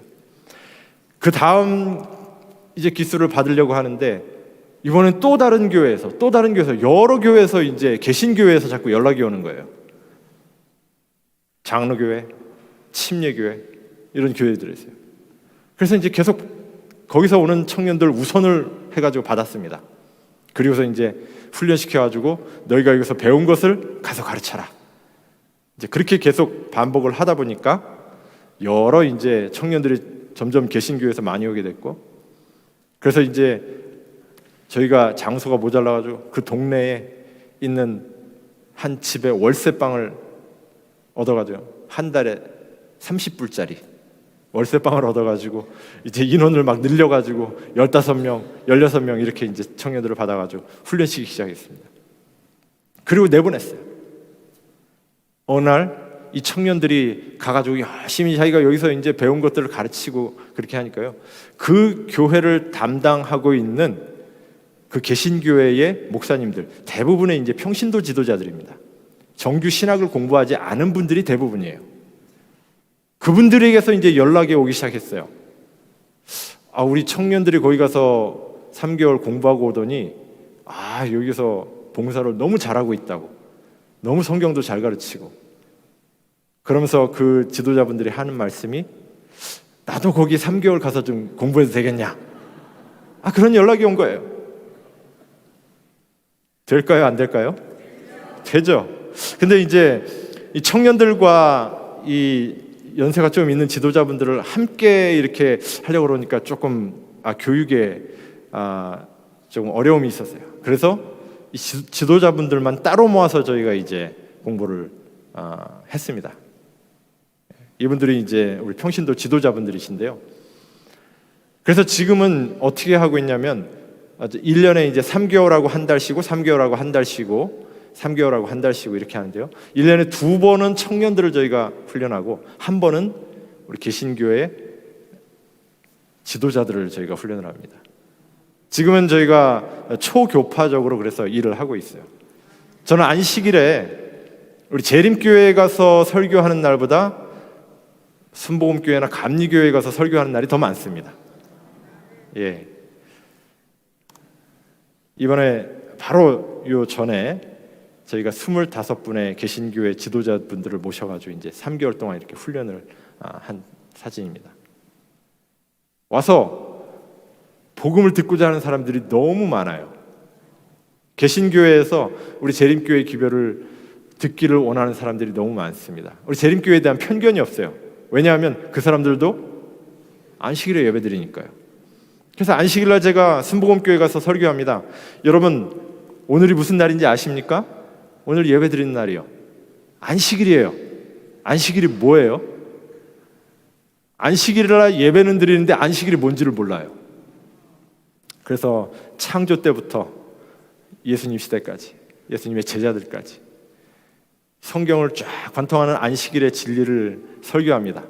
그럼 이분들이 그냥 입을 딱 벌리고 들어요. 그리고 너무 감동합니다. 우리가 몰랐던 이 안식일, 우리가 안식일을 이렇게 지키고 있었는데 이 날이 그런 날이었구나. 이제 그렇게 됩니다. 그리고 나서 이제 이분들이 어떻게 되냐, 완전히 무장 해제가 돼요. 그 다음부터는 이제 제가 무슨 말을 하든지 뭘 가르치든지 아주 스폰지처럼 다 받아들입니다. 이제 그러면서 아주 놀라운 일들이 이제 막 일어나기 시작을 하는데요. 이런 평신도 지도자분들이 이제 성경을 공부하고 나서 제가 여러분들을 위해서 뭘 도와드리면 좋겠습니까? 그렇게 물었더니 이분들이 이제 요청하는 게 뭐냐면, 우리가 성경책 하나만 가지고 이제 맨날 성경을 읽지만 이 성경을 참 이해하기 힘든데 어떤 성경을 잘 이해할 수 있는 그런 책들이나 그런 게 있냐? 그런 게 물어보는 거예요. 뭐 있죠? 예언의 신 있잖아요. 그래서 이제 저희가 예언의 신을 보급을 하려고 하니까 네팔어로 번역된 예언의 신이 정로의 계단과 실물 교훈밖에 없어요. 그래서 이제 제가 그 요청을 받고 나서부터 이제 모든 역량을 다 동원해서 예언의 신을 지금 번역을 해서 출판을 하는 일을 지금 하고 있습니다. 그래서 최근에 이제 청년에게 보내는 기별을 이제 번역을 해가지고 출판을 했고요. 그다음에 시대의 소망 이제 1, 2, 3권으로 나눠가지고 1권이 지난주에 이제 인쇄를 마쳤습니다. 이게 정로의 계단이고요. 그래서 이런 이제 책들을 그 평신도 목사님들한테, 개신교회 목사님들한테 지금 들려드렸어요. 그랬더니 이분들이 읽고 너무 좋다고 이런 책을 우리가 읽을 수 있게 돼서 너무 감사하다 그렇게 말씀하시더라고요. 그전에는 그래서 도대체 그럼 주로 무슨 설교를 하셨습니까? 그랬더니 예수 잘 믿으면 복 받고 천국 간다. 매일 그 얘기를 하는데 자기네도 지겨웠대요. 좀 다른 말을 하고 싶은데 그거밖에 할 말이 없었다는 거예요. 근데 예언의 신을 읽으니까 너무 깊이 있는 이 말씀들을 깨닫게 되니까 너무 행복했다고. 그리고 성경책이 또 돈이 없어서 성경책이 없는 사람들을 위해서 저희가 성경책과 이렇게 찬송가를 이제 보급하는 그러한 일들을 하고 있습니다. 근데 이제 그렇게 청년들이 와서 훈련을 받고 그다음 그 교회 목사님이 와서 훈련을 받고 그 목사님이 와서 배우고 안식일교회 우리가 가르치는 세 천사의 기별에 대해서 확신을 가지고 진리를 깨닫고 이제 가서 가르칩니다. 근데 때로는 벽에 부딪힐 경우가 많이 있더라고요. 그때 이제 저희를 초청합니다. 와서 전도회를 좀 해달라고. 그래서 저희는 이제 그런 요청이 오면 장로교회든 순복음교회든 감리교회든 가가지고 3박 4일, 4박 5일 이제 전도회를 합니다. 밥만 먹여드리면 이분들 시간이 많아가지고요. 아침부터 저녁까지 그냥 계속 교회 와서 말씀을 들어요. 그러니까 그냥 저희가 쌀 사가지고 밥 해가지고 해 먹으면서 한 3박 4일 동안 아침부터 저녁까지 말씀을 가르치는 것입니다. 그러면은 그 성도들이 이제 이 진리를 깨닫게 되고 진리에 동의하게 되고, 자 그러면 청년들이 와서 배웠고 목사님도 진리를 배웠어요. 그리고 성도들이 전부 다 진리를 깨닫고 이제 그 진리대로 살기로 동의했습니다. 그럼 어떻게 될까요? 그 교회가 제7일 안식이 예수 재림교회가 되는 거예요. 그래서 저희가 근데 푸시하진 않습니다. 빨리 개종해라 이렇게 하지 않아요. 저희가 추구하는 건 그들이 진리를 깨닫고 진리의 말씀대로 살아가는 것을 원하는 것이지. 그래서 이제 저희가 그렇게 선교를 하는데요. 그럼에도 불구하고 그 지도자와 성도들이 가끔 우리는 제7일 안식일 예수 재림교회 남은 무리의 일원이 되기를 원합니다. 그렇게 하시는 분들이 계십니다. 그러면 이제 그분들께는 저희가 그럼 우리가 뭘 해드려야 되나? 최소한의 선물을 좀 해드리고 싶어서 이렇게 간판을 제작해가지고 갖다 붙여드립니다.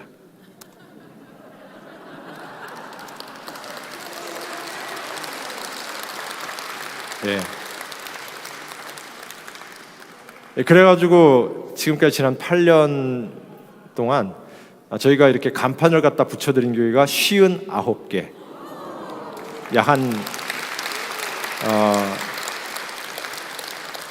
3천여 명의 성도들이 이렇게 저희가 이제 관리를 하면서 우리와 함께 교제하면서 우리가 그 교회에다 이제 안교 교과책도 보내드리고 그렇게 저희와 함께 신앙생활을 하고 있습니다. 지금 저희와 함께 그 말씀을 연구하고 있는 교회가 한 3, 40여 교회가 돼요. 아직 간판을 안 붙인 교회. 근데 이런 교회들이 사실은 너무너무 많습니다. 그리고 이제 저희가 그렇게 이제 교회들을 방문하면서 말씀을 가르치다 보니까 예배당이 없는 교회들이 많더라고요. 여기 보이시죠? 이분들은 소와 함께 예배를 드리고 있습니다. 그리고 예배드릴 공간이 없어서 이제 초가집 옆에 바닥에다가 돗자리 깔고 이렇게 예배를 드려요. 그래서 이런 교회들에는 저희가 이제 교회를 이렇게 건축을 해드립니다. 여기는 너무 오지라서 저희가 벽돌을 사가지고 갈 수가 없었어요. 그래가지고 이제 차가 갈 수 있는 곳에서 4시간을 이제 산으로 걸어 올라가야 되는 동네라서 함석과 시멘트만 이제 저희가 나르고 돌은 그 동네에서 조달해가지고 이렇게 교회를 건축을 했습니다. 이런 교회들을 저희가 건축을 해서 지난 8년간 21개의 교회를 이제 건축을 하게 되었습니다.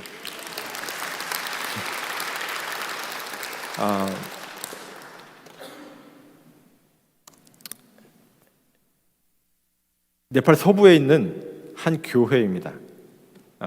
순복음 계열 교회인데요. 그 교회 목사님이 자기 22살 먹은 여청년을 저희 선교센터에 이제 선교사 훈련을 보냈습니다. 그리고 이 청년이 훈련을 잘 마치고 그 교회에 갔어요. 그래서 자기가 배운 것들을 계속 가르쳤습니다. 어느 날 이 목사님께 이 22살 된 여청년이 오더니, 목사님, 제가 배운 걸 목사님께 좀 나눠드려도 되겠습니까? 목사님이 그래라. 그래서 이제 이 여청년과 함께 이 20년이 넘는 25년이 넘는 기간 동안 목회를 하신 목사님께서 이 22살짜리 여청년한테 성경을 배우셨대요. 그래서 이 목사님이 이 사진에 바로 제 옆에 머리가 좀 반짝반짝 하시는 그분이 이제 그 목사님이신데요. 그 시내 주변에 20개의 교회를 개척하신 분이에요. 그러니까 21개의 교회를 돌보시는 분이시죠. 근데 그분이 이 22살 먹은 여청년을 어디다 가서 성경을 좀 하고 오라고 보냈더니, 갔다 오더니 뭐라 그러는 거예요 지금? 목사님, 저랑 성경 좀 공부하셔야겠습니다. 그런 거예요. 여러분이 목사님 같으시면 여러분 공부하시겠습니까? 이 목사님은 근데 겸손히 그 여청년과 공부를 했어요.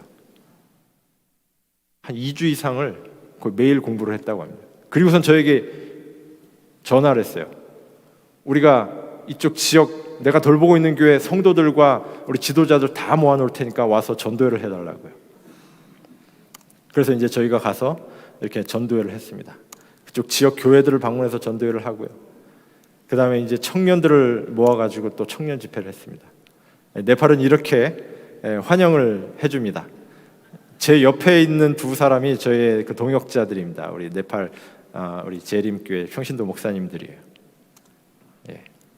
그리고 그쪽 지역에 이제 평신도 지도자들만을 모아놓고 또 저희가 집회를 했습니다.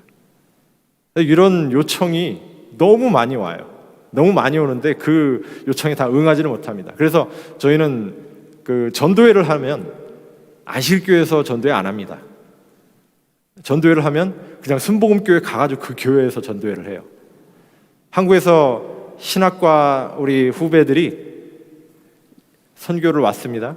순복음교회 가가지고 한 150명 출석하고 있는 순복음교회 가가지고 우리 재혜종 교수님과 함께 그 전도회를 했어요.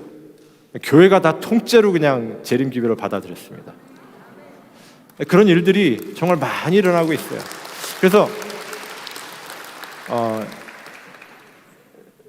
그런 일들이 이제 너무 많이 일어나다 보니까 뭐 네팔 전국에서 이제 연락이 많이 오고요. 이 개신교회에서 이제 저희가 조금 유명해졌어요. 저희들한테 자꾸 연락이 옵니다. 아까 말씀드렸죠. 조그만 교회 옆에다가 방 2칸 들여가지고 우리 청년 선교사 훈련을 시작했다고. 근데 이제 저희가 좀 더 큰 어떤 장소가 필요하다는 생각을 갖게 되고 하나님께 기도했습니다.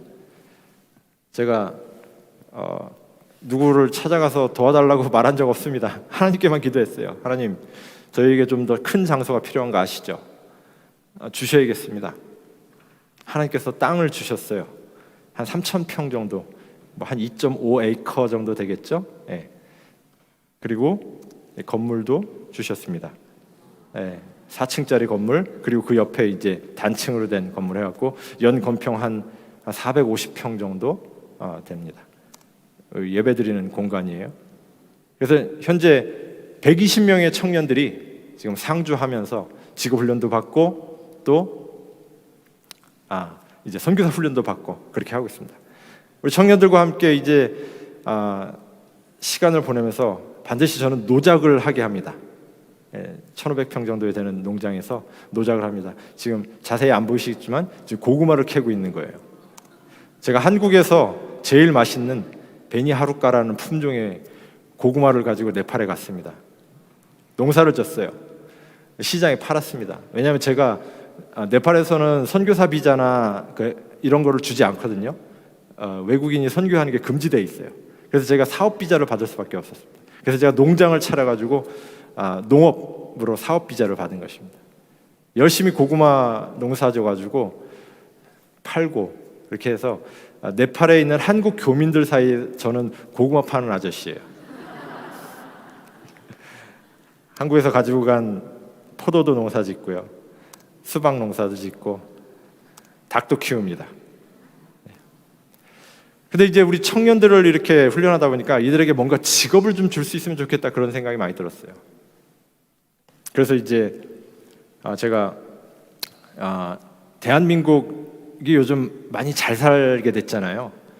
대한민국 정부에서 이렇게 공고하는 걸 잘 보면은 거기에 정말 좋은 것들이 많이 있습니다. 그래서 제가 그 행안부 공고를 보고 제안서를 하나 냈는데 그것이 덜커덕 당첨이 됐어요.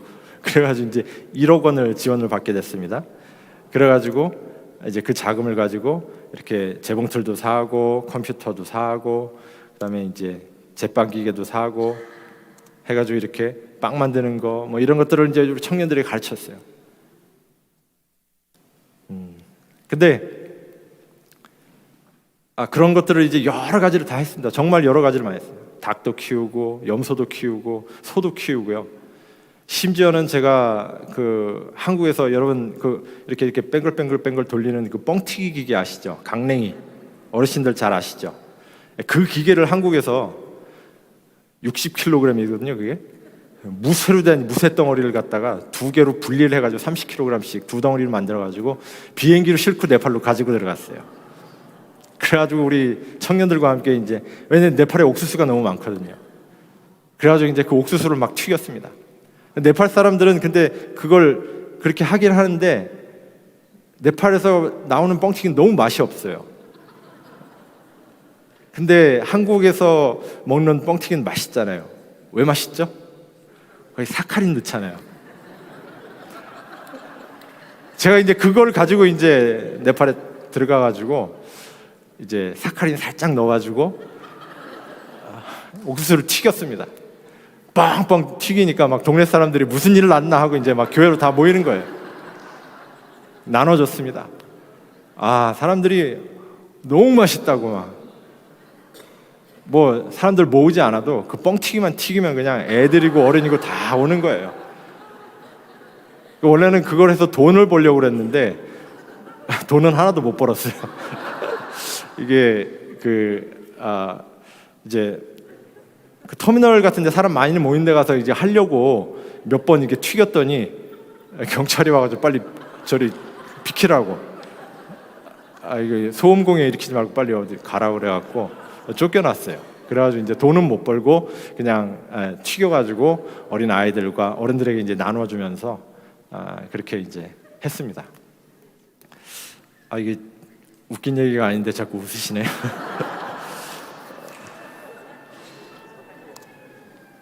우리 하늘아버지께서는 우리를 위하여 우리가 알지 못하는 수천 가지의 기들을 준비하셨다고 말씀하십니다. 제가 우리 청년들을 뭔가 이렇게 도우려고 막 하다 보니까 그 시대의 소망에 보니까 우리 예수님께서 그러셨더라고요. 그분은 많은 일을 시도하셨다고요. 제가 그거 보고 그냥 저도 막 할 수 있는 거 다 해본 겁니다. 근데 이제 그걸 여러 가지 하다 보니까 우리 청년들을 위해서 이제 굉장히 좋은 직업 훈련을 발견하게 됐는데 그게 뭐냐면 컴퓨터 교육이에요. 컴퓨터도 이제 여러 가지가 있겠습니다만 뭐 포토샵이라든지 뭐 이제 이런 것들, 그다음에 인디자인이라고 해서 이렇게 책 만드는 것들, 그리고 이제 VFX, 뭐 애니메이션 이런 것들은 이제 컴퓨터 분야에서도 상당히 좀 높은 기술을 요하는 그런 것들인데 그런 것들을 교육시키면 네팔에서 아주 전문직으로 고소득으로 이제 할 수 있겠다. 근데 이제 그런 것들을 교육시키려고 제가 보니까 컴퓨터를 구입하는 것도 돈이 너무 많이 들고 그렇게 했어요. 그래서 제가 이제 그 일을 놓고 기도하다가 우리 대한민국 정부에서 또 이제 공고한 거를 막 찾아봤어요. 그래서 이제 거기에다가 또 제안서를 냈습니다. 첫 번째 제안서를 냈는데 떨어졌어요. 두 번째 제안서를 또 냈습니다. 또 떨어졌어요. 세 번째 제안서를 냈습니다. 어떻게 됐을까요? 또 떨어졌어요. 네 번째 또 냈습니다. 네 번째 드디어 됐어요. 네 번째 됐는데, 그래서 제가 얼마를 지원받았는지 아십니까, 여러분? 얼마 지원받으면 좀 여러분 만족하시겠습니까? 5억? 10억? 예, US 달러로 230만 불.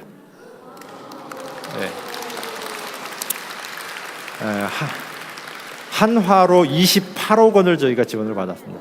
4년간. 그래서 지금 3년, 이제 4년 차 올해 이제 직업 훈련을 들어갔습니다. 저희 청년들이 지금 이렇게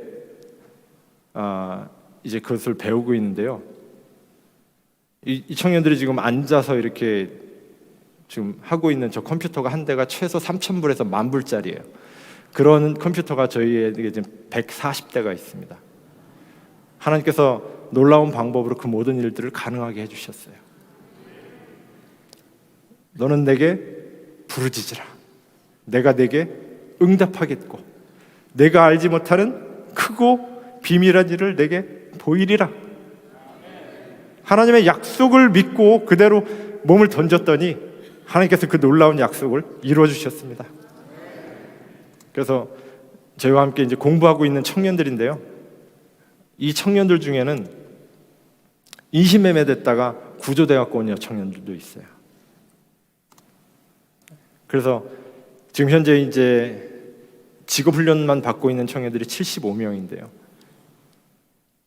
그 청년들이 이곳에 와서 직업훈련을 받으면서 하나님을 다시 재발견하고 그러면서 이제 지난 작년 11월에 32명의 우리 청년들이 침례를 받게 되었습니다. 하나님께서 제가 예상하지 못했던 전혀 정말 예상치 못했던 그런 일들을 계속 이루어주고 계셨습니다. 제가 제 마음 가운데 정말 가졌던 그 정말 소망은 무엇이었냐면 제가 하나님의 증인이 되게 해주십시오. 제가 오늘 이 자리에 여러분들 앞에 선 이유는 무엇이냐면요, 제가 아까 말씀드렸죠. 한 달 전까지도 제가 와야 되나 말아야 되나, 하나님 제가 여기서 살아계신 하나님에 대한 증인으로 서서 할 말이 있으면 저를 보내주십시오. 그래서 제가 왔습니다. 하늘의 천사들은 이 일에 협력할 준비가 되어 있다. 이 일이 무슨 일일까요? 영혼을 구원하는 일이겠죠. 잃어버린 자를 구원하려고 애쓰는 자들은 하늘의 모든 능력과 지혜를 마음대로 사용할 수 있다. 아멘? 예. 하나님의 명령에 따르는 능력은 무한하다. 하나님의 약속은 지금도 살아 있습니다. 우리가 그 약속의 말씀을 정말 믿고 그대로 순종할 때에 하나님께서는 우리가 예상치도 못하는 놀라운 일들을 이루어주고 계십니다. 저는 이제 더 큰 프로젝트를 지금 준비하고 있습니다. 그거는 이따 오후에 말씀드리겠습니다. 제가 이제 지난번에 이제 올 봄에 저희가 새로운 이제 개척 선교지가 생겨가지고 거기 갔습니다. 하나님께서 정말 놀라운 일들을 참 많이 이루어주고 계시는데요. 우리 선교사들과 함께 이제 갔습니다. 여기는 정말 오지예요. 채빵이라고 하는 부족이 살고 있는 곳인데요. 네팔 정부에서도 제일 낙후된 부족들이 사는 곳이라서 신경을 쓰고 있는 그런 곳입니다. 근데 거기에 이제 가서 복음을 전하고 전도회를 하고 그렇게 했는데요. 차에서 내려서 여기도 최소 2시간에서 3시간 정도로 이제 걸어가야 됩니다. 그래서 쌀이랑 라면 한 박스 뭐 이런 거 저런 거 먹을 거를 이제 해가지고 이제 이고 지고 이제 산비탈길을 갑니다. 교회가 없어가지고 이렇게 예배를 드리고 있는 사람들, 이런 비탈길을 이제 걸어갑니다. 정말 발 한 번 잘못 디디면 어디 길로 이렇게 갑니다. 그 동네 사람들은요, 주식이 뭐냐면 옥수수와 감자예요. 그래서 쌀로 된 밥을 1년에 10번도 차 못 먹는다고 그러는데 제가 진짜인지 아닌지 확인은 못했습니다만 그렇게 얘기를 하더라고요. 그 동네에 사는 아이들입니다. 가서 그냥 뽀뽀를 한번 해주고 싶죠? 저희가 그렇게 이제 전도회를 했는데요. 아까 이 사진 여기 보시면 초록색 포대가 하나 보이시는데 저기 쌀이에요. 25kg짜리 쌀 한 포대. 저 우리 선교사들이랑 가서 먹으면서 한 2박 3일 동안 전도회 하면 뭐 먹겠다 이렇게 생각을 하고 갔어요. 근데 가서 보니까 약 한 150명 정도의 이제 사람들이 모여서 말씀을 듣는데 이분들의 집이 눈으로 보면 이렇게 가까이 보이거든요. 근데 거기 가려면 1시간 내려가고 1시간 올라가야 돼요. 그러니까 집에 가려면 2시간 가야 돼요. 근데 이제 오전 집회 끝나고 자 식사하고 오세요 이렇게 할 수가 없는 거예요. 2시간 걸어가서 불 때 가지고 밥 해 먹고 2시간 걸어오면 해 떨어지잖아요. 그래서 이거 안 되겠다. 저희가 생각을 못했어요. 근데 가지고 간 쌀은 요거밖에 없잖아요. 일단 먹자. 그래서 이제 밥을 해가지고 150여 명의 성도들과 함께 밥을 해 먹었습니다. 그리고 우리 선교사들이 이제 또 말씀을 전하고 또 저녁 때가 돼서 밥을 또 해 먹었어요. 25kg 가지고 몇 명 정도가 밥을 먹을 수 있죠? 참고로 네팔 사람들은 밥을 어마어마하게 먹습니다. 왜냐하면 그 카레에다가 그냥 반찬이 많지 않고 밥에다가 카레만 부어가지고 이렇게 그냥 먹거든요. 그런데 밥을 굉장히 많이 먹어요. 2박 3일 동안 5끼 정도의 밥을 해 먹었는데요. 25kg짜리 쌀 한 포대로 150명이 5끼를 먹고 쌀이 남았어요. 이게 무슨 일일까요? 하나님께서 오병이어의 기적을 일으켜 주셨습니다.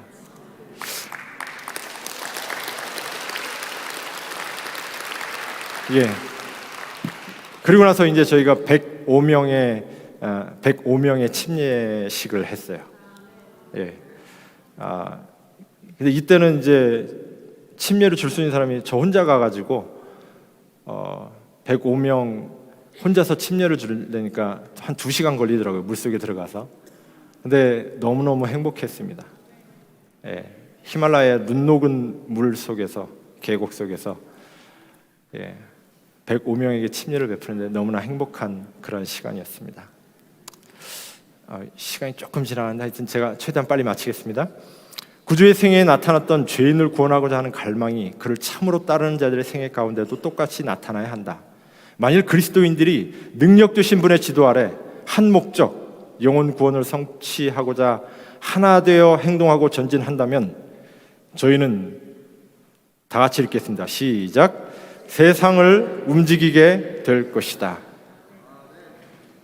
여러분들이 각 교회에서 성도들이 목사님을 중심으로 하나가 되어 선교를 위하여 행동하고 전진한다면 여러분들이 세상을 움직일 것이라는 약속이 있습니다. 여러분. 제가 서울삼육고등학교를 졸업했는데요. 제가 고등학교 다닐 때 저희 복도에 액자에 들어있던 한 명언이 기억납니다. 제가 그 말씀을 참 좋아하는데요.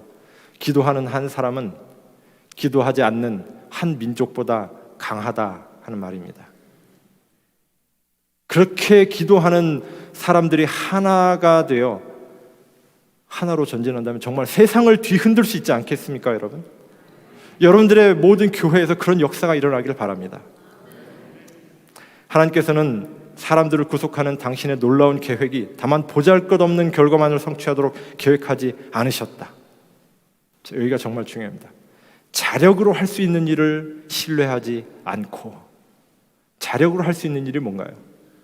내 지식, 내 능력, 내 경험, 내 상식에 근거한 할 수 있다고 생각되는 일들. 근데 그러한 것을 의지하는 것이 아니라 누구를 의지하라고요? 하나님께서 그들을 통하여 하실 수 있다고 믿고 일을 하기 위해 나가는 모든 사람들은 그분의 약속의 성취를 확실히 깨달을 것이다. 제가 그 일의 증인으로 이 자리에 서 있습니다. 제가 정말 빈손으로 맨 땅에 헤딩하듯이 네팔에 갔지만 하나님께서 지난 9년 동안 저의 필요한 모든 것들을 채워주셨고요, 저희 가족에 필요한 모든 것들을 채워주셨고요, 저희 선교에 필요한 모든 것들을 채워주셨습니다. 하나님은 지금도 살아계십니다.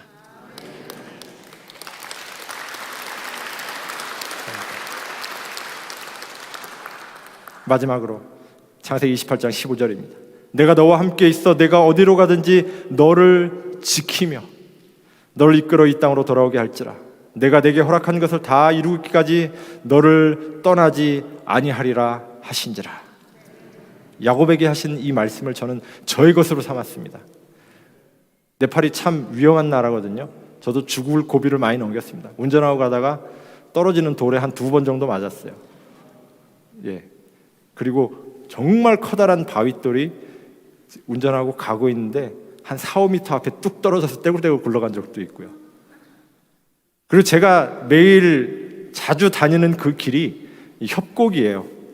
제가 뭐 사진이나 동영상을 오늘 이제 보여드리진 않았습니다만 협곡인데, 제가 매일 다니는 그 길에 관한 기사를 신문에서 한번 봤는데 1년 평균 산사태로 인해서 그 도로에서 죽는 사람이 99명이라고 나와 있더라고요. 그럼에도 불구하고 저는 별로 두렵지가 않습니다. 왜냐하면 이 약속이 있기 때문에요. 너를 지키며 너를 떠나지 아니하리라. 임마누엘의 그 하나님, 나와 함께 하시기 때문에 저는 두렵지 않고 늘 행복합니다. 사랑하는 믿음의 가족 여러분, 하나님은 지금도 살아계십니다. 그 하나님이 여러분과 제가 믿는 그 하나님입니다. 정말 그 하나님 여러분들 가슴속에 깊이 모시고 우리 주님 곧 오실 텐데요, 우리 주님의 재림을 함께 준비하는 우리 모든 믿음의 가족들 되시기를 바라면서 오늘 이 시간을 마치겠습니다. 기도하시겠습니다. 사랑의 하나님 아버지, 지금도 살아계신 그 하나님이 우리가 믿는 그 하나님이심을 인해 감사드립니다. 아버지 하나님, 저희를 주의 남은 백성 삼아 주셨사오니 또 그 일을 감당할 힘과 능력도 허락하여 주시옵소서. 저에게 주님 믿음을 더하여 주시옵소서. 그래서 우리가 성령의 능력을 통하여서 이 시대에 꼭 필요한 증인들로 서게 하여 주시옵소서. 예수님의 이름으로 간절히 기도드립니다. 아멘.